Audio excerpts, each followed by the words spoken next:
This week, Iceland is planning on building entire cities using lava. Donald Trump addressed the Jeffrey Epstein situation and made it so much worse. Superman released in the cinemas, and it's bad news for anyone who wanted it to flop. Chelsea won the Club World Cup, and Trump crashed their celebration. And you won't believe how taxi drivers in Afghanistan are cooling down. All of that and so much more. Subscribe to be part of the Before 1 Million Club. It has a terrible ring to it, but subscribe. So let's stop the yapping and let's get cracking.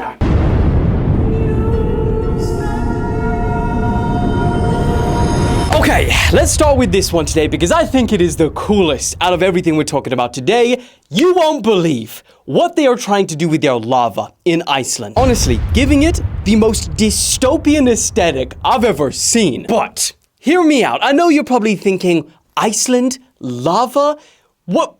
Building cities? It's actually not as crazy as it sounds. You see, Iceland is one of the most active volcanic regions in the world. And remember in 2023 when they had those massive eruptions? Well, looking at the enormous amount of material just rising to the surface, the head of a firm called SAP Architar said, holy sh... Foreign casserole. No, she didn't say that. But she did say, oh my God, we could build an entire city in 1 week with all of that. And to be fair to her, lava is pretty damn amazing because it already naturally has all the materialities that concrete does, but without, and this is pretty crucial, the massive CO2 footprint. So you're thinking, okay, great. This sounds like a good idea. The material is free. It doesn't have a CO2 footprint.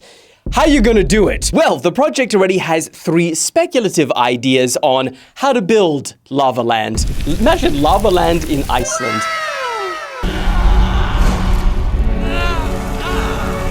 Now, the first method would be for them to not wait for the eruptions to actually happen, but drill down underground and reach the magma, then channel it into molds, where it then cools and solidifies into blocks, beams, and panels. Method 2 gets a little bit more complicated, but they would dig precise trenches around active volcanoes, and then after they erupt, it would channel this lava into the foundations and walls of entire cities. This is the one that looks pretty crazy. And another cool thing about this is that this would actually protect this city, the foundations of the city, from future eruptions as well. And then, method number 3, by far the most forward-thinking, but they say that they would harness the technology of 3D printing and robotics. Now envision an entire fleet of these future robots capable of walking across hot lava fields and then scooping it up and using this lava as like ink, if you will, to 3D print buildings layer by layer. Okay,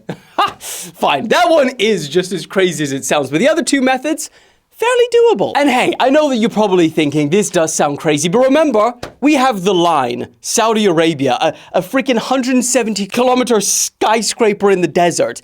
This is just as crazy. But which one do you think we would see first, the line or Lavaland? Let me know, or neither. Moving on. Okay, I guess we just have to talk about this one. Hey, it's the thing that everyone can't stop talking about right now. The highly anticipated and strangely controversial Superman hit the screens this weekend, and man, regardless of whether you love it, whether you hate it, it is doing well at the box office. Now, I did go on a bit of an impulse trip to go and see this yesterday, and I'll tell you my thoughts in a second, but as of recording, it is set to become the 2nd best opening for a Superman movie, only behind Batman vs. Superman. So, as a standalone, without the help of Batman pushing it up, on track to be number 1. On Rotten Tomatoes, it has a critic score of 82% and an audience score of 93%. Now, I'm sure before you heard of anything about the movie itself, you heard of the controversy and it being hijacked by politics. Because before it got released, the big conversation around it was if it had gone woke or not. And I believe the main 2 reasons for that is because James Gunn, the movie's director, he referred to Superman as an immigrant. And then there's also scenes in the movie which apparently people are interpreting as either Russia and Ukraine, their war, or Israel and Palestine. And so I was hearing all of this stuff before, and I was like, it's just, they call everything woke nowadays. But at the same time, I don't have a lot of trust in Hollywood, or a lot of faith at all. And to be honest with you, superhero movies, my expectations couldn't be any lower right now. Marvel made me love them. Marvel also made me hate them. Anyway, I thought, you know what? Let's give it a shot. Let's go and see what all the fuss is about. And to my surprise, and keep in mind, I will tell you if I didn't like it, because I wanted to not like it, but I thought it was good. I did not get the woke vibes at all, even though my brain was primed to be looking for it. And as far as superhero movies go, you know, post the Endgame era of superhero movies, DC did well with this one. I mean, there is a huge emphasis on Superman being a very morally good character. And maybe that's why people are saying it went woke, but isn't that the whole point? I mean, yes, if it was another superhero that was acting in the same way that he did in this movie, then fair enough, cringe. But it is Superman. He is like this notoriously good guy, almost like cringe levels, but because it's Superman, it works. And in that sense, this felt like, you know, those Superman movies that were made in like the 1980s? It kind of felt like that. Now, one thing that I will say about this, I felt like the moral dilemmas in the movie definitely were more suited to like a younger audience. It just felt a little bit simple, like good guy, bad guy, a clear wrong, a clear right. But then again, like, you couldn't really ask for more than that. This is supposed to be for a young and wide audience at the same time. But in saying that, there is actually some very interesting, like, real-world current themes that they do have in this. Ironically, you know, talking about the backlash on this, there's a lot of themes of, like, outrage culture online and even, like, propaganda, all to like sway people's opinions on specific characters without spoiling it. And surprisingly, they even have like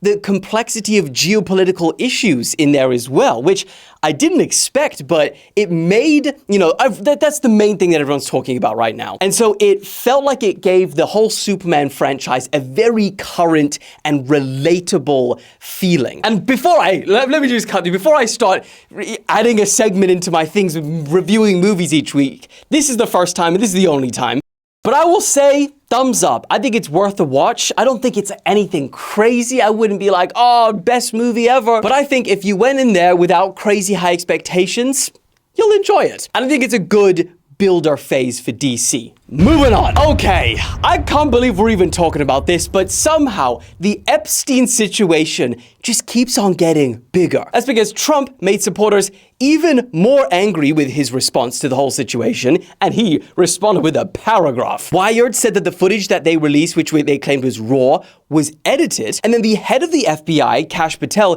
he just had to come out and address the rumors that he's quitting over the whole situation of the handling of the documents. So, a lot to get into, very little time. Let's start with Trump's response. Now, I'm not going to read you the whole thing because, bro, this is why Twitter had character limits. But essentially, he asks what's going on with his boys and his gals in some case, because they're going after Attorney General Pam Bondi. Yeah, she is getting hell online. I mean, mainly because she was at the forefront. She made most of the promises. She made most of the statements, the claims. Anyway, he says this is all over a guy who never dies, Jeffrey Epstein. For years, it's Epstein over and over again. He then makes a claim, which actually I've never heard anyone make before, and people have made all sorts of claims when it comes to Epstein. He says, why are we giving publicity to files written by Obama, Crooked Hillary, Comey, Brennan, and the losers and criminals of the Biden administration? They created the Epstein files, and now my so-called friends are playing right into their hands. What? Wasn't Epstein arrested and also died in the Trump administration? But then again, obviously there's 4 years, that thing blew up. I don't actually even understand those claims. Maybe I'm missing something here. Anyway, he continues saying, 1 year ago, our country was dead. Now it's the hottest country anywhere in the world. Let's keep it that way and not waste time and energy on Jeffrey Epstein, somebody that nobody cares about. Oh, it's the craziest way to end it, because how are you gonna write a whole paragraph about how everyone won't stop talking about Jeffrey Epstein and then end it with nobody cares about Jeffrey Epstein. And again, his response isn't going down well with his own supporters. Look at the replies in that post on Truth Social. People aren't buying it. Nicholas Fuentes, Jesus, he said, so now Trump is claiming that Epstein files are a Democrat hoax? Lol, MAGA is dead, good riddance. Elon was back in the mix saying, seriously, he said Epstein half a dozen times while telling everyone to stop talking about Jeffrey Epstein, just release the files as promised. We've got people, multiple videos actually, of them burning their MAGA hats. Then just to add on top of all of that, we've got reports coming out from Daily Wire saying that Dan Bongino, he was considering leaving over disagreements that he had with Pam Bondi, and now also apparently Kash Patel too, also source Daily Wire. Now, neither of them have confirmed if these reports are true, but Kash Patel, the head of the FBI, he tweeted last night, the conspiracy theories just aren't true, never have been. It's an honor to serve the President of the United States, and I'll continue to do so for as long as he calls on me. And when I read that, I was a bit confused because I don't know whether he's referencing conspiracy theories as in terms of like the Jeffrey Epstein or the theories that he's quitting because he's disagreeing with Pam Bondi. Either way, despite which one you want to insert in there, apparently neither of them are true and they never have been. And then, in the last bombshell, just to add on top of this whole situation, Wired, they posted an article and they said that the metadata shows that the FBI's raw Jeffrey Epstein prison video was likely modified. They said metadata embedded in the video and analyzed by Wired and independent video forensic experts shows that rather than it being a direct export from the prison's surveillance footage system, the footage was modified, likely using professional editing tool Adobe Premiere Pro. They say that the file appears to be assembled from at least 2 source clips, saved multiple times, exported, and then uploaded to the DOJ's website, where it was presented as raw footage. Now, they say that experts are cautioning that it is unclear what exactly was changed, and that the metadata does not prove deceptive manipulation. But I mean, to be honest, even if it is like a technicality, maybe they chopped it in 2 or something, maybe it was that missing 1 minute. If your whole purpose to use this and show this to the public was to dampen down and shut down conspiracy theories, you can't be labeling it something that it just simply isn't. Again, even if it is just a technicality, if it is not raw, like just surveillance footage, put it on there, then it's just gonna light a fire under it even more, which again, it has now done. Honestly, the way that it's going right now, people will not let go of the Epstein situation until they get answers. And I guess nor should they. Elon tweeted, "This is a very big deal. What the hell kind of system are we living in if thousands of kids were abused, the government has videos of the abusers, and yet none of the abusers are even facing charges?" But I guess ultimately, what do you guys think? Will this all blow over yet again after the outrage just rages online? Or will it be different this time and we will finally see something? Let me know in the comments, but moving on. Talking about Trump though, bro's everywhere. I feel like bro needed like a way, a little outlet to let off a bit of steam after all of this Epstein situation. And what better way than to soak up some of the champion of the world celebrations. So last night was the final of the FIFA Club World Cup. And we're not even going to get into the fact that just this felt like it happened and no one really watched it and then now it's over. But point is, Chelsea beat PSG 3-0. And if that wasn't shocking enough, and I'm not just saying that as an Arsenal fan, although I kind of am, but PSG was absolutely dominating going into this. They beat Real Madrid like before. It's like 4-0 leading up to Chelsea. And of course, they won the Champions League. Point is, not many people thought Chelsea was going to win, but they did. And when it was time to actually hand the trophy over to Captain Reece James, Infantino and Trump were supposed to just go over, give it to them, and then walk off stage. But Trump, my man, does not operate via a script because he decided to stay. And you can see Cole Palmer at one point, the man of the match, confused. And he's like saying, what is he doing? Is he staying? And yes, he was staying because he stays there, they lift the trophy, and he celebrates, clapping like one of the boys. And now, when you go back and you look at all the pictures for Forevermore, Trump. You got Trump right in the middle, having the time of his life. And actually, not only that, but he stood in front... He stood in front of Cole Palmer, the man who literally won the game for Chelsea. And afterwards, he spoke with Sky News, and he said this. Nah, I knew he was going to be here, but I didn't know he was going to be on the stand when we lift the trophy, so I was a bit confused, yeah. Anyway, enough about Chelsea winning. That's probably the last time we'll hear about that in a good few years. Moving on. Okay, shut up. Now, it's time to get serious. Fuck! Corn casserole. It's time to get serious. Go and grab your tissues if you need it, because I'm warning you, this is a freaking sad-ass story. This week, an Italian sniffer dog died after eating sausages filled with nails. And this happened intentionally. And I'm not gonna lie to you, this has sparked outrage, not just in Italy, but all over the world, because this was no ordinary bloodhound. Bruno was known as a hero. He had received multiple awards due to his involvement of tracking down 9 missing people throughout his lifetime working with the police force. But that's all now over, because apparently someone slipped the nail-filled sausage into his kennel, which led to... I can't even say the words. He passed away due to internal bleeding. And 7 is not even old. And the fact that they say here that it's believed he had a long and painful death. This is not even a sad story. Don't grab your tissues. Go grab your pitchforks. Justice for Bruno. Even the Italian Prime Minister spoke out against this attack and labeled it as vile and cowardly. I would use profanity. The dog's trainer announced his passing on Facebook, saying, "Today I died with you. You fought your whole life to help human beings, and it was humans who did this." Fuck! Nah. How are you gonna hit us with a quote like that? Shit, man. Just give me a second. I'm gonna cry for a bit. Justice!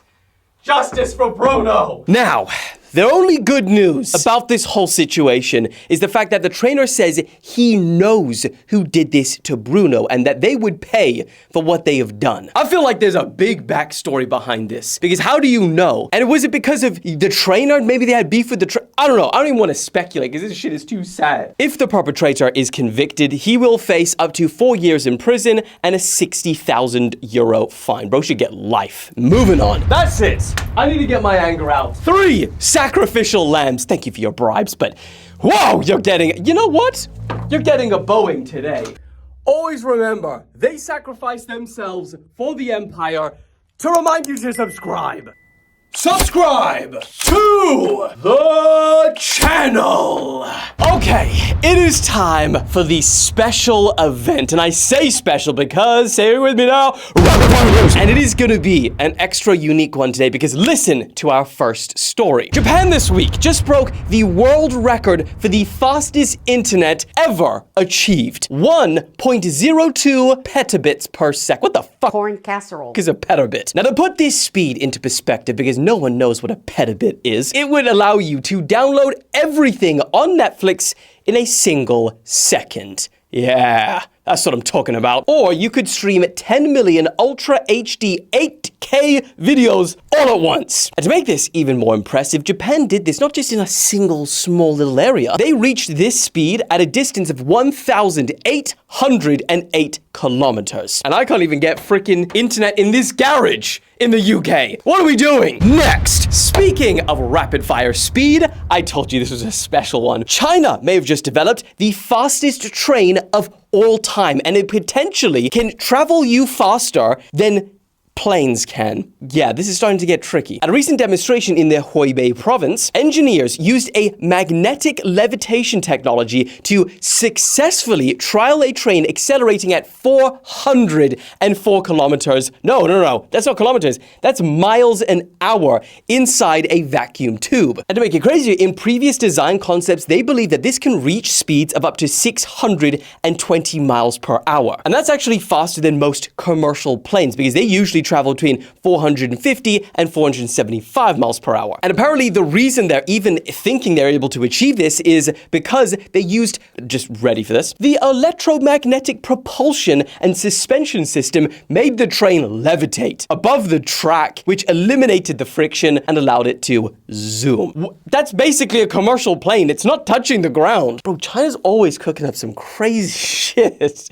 Next, taxi drivers. We're doing a lot of transportation in this one, weirdly weirdly enough. I didn't even think about that. But Afghanistan, the taxi drivers there are fitting their taxis with makeshift air conditioners. And it's actually become a bit of a trend in the city of Kandahar, where temperatures regularly exceed 40 degrees. And you might be thinking, oh, why don't you just, cars have AC? No, they are fed up with their ACs in their cars breaking down. So they're basically using these handmade coolers mounted on top of their roofs, and they pump cold air into the car through an exhaust pipe. And they say it's actually better than the car's AC because it spreads the air through the entire car and not just the front. And they also say passengers love it. The only drawback is that they have to fill the thing up twice a day with a bit of water, which doesn't seem that inconvenient when you think about it. But don't think about it too long because we're on to the next. Next, this crazy looking plane may be the future of air travel. And they're saying it would make flying more spacious, more fuel efficient, and cheaper. It's from an aviation company called Nautilus, and they say that this blended wing design, kind of like the B-2 bomber if you ask me, they say that it makes it more aerodynamic than a traditional Boeing. It uses 20% less fuel, cuts operational costs in half. Hopefully that sinks on down to your final price of your tickets. And then also it's quieter for passengers because of the new position of the engines. And not only that, but also because it's not a little tube like our current day planes, there's also way more room inside for passengers and crew. However, there are some drawbacks, of course. This is no levitating train from China. Due to its shape, there'll be fewer window seats. There's no traditional tail, which could impact,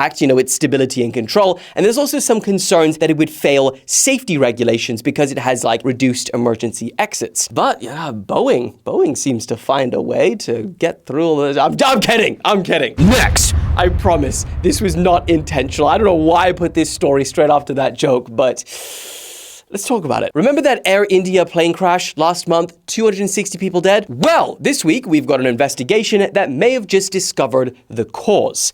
And everyone's looking at who to blame. Now, according to that report, the fuel engines were suddenly cut off right after takeoff. But here's where it gets a little bit concerning because the switches that control the fuel to flow to the engines, they were somehow flipped from run to cut off, which essentially choked the engines and caused them to shut off. One of the pilots can actually be heard on the recovered cockpit audio asking the other one, "Why did you cut off the fuel?" The other one replies and said, "I didn't." So the big mystery currently is, how did those switches get flipped? Well, Indian investigators are now pointing to a 2018 advisory from the FAA. That advisory flagged this exact issue. They said that some Boeing jets may have fuel switches without safety on them. And without those locking mechanisms, they say it could be moved by accident. However, that advisory wasn't mandatory. It was just more of a you should check, not a you must change. Boeing, of course, maintained that this is safe. And this isn't happening every flight. So yeah, but another twist in here, Air India, the operators of the flight, were the ones who didn't follow through with that inspection. So, with that information, make up your own minds. But with that being said, I think that's a wrap. I think that's a juicy peri-peri chicken wrap with onions and oh, I'm hungry now. I hope you guys feel all caught up with this week's madness. I'm gonna probably go get some lunch, and I will see you in the next one.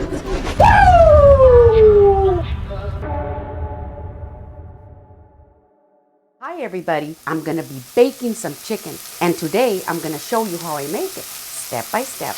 Let's get started.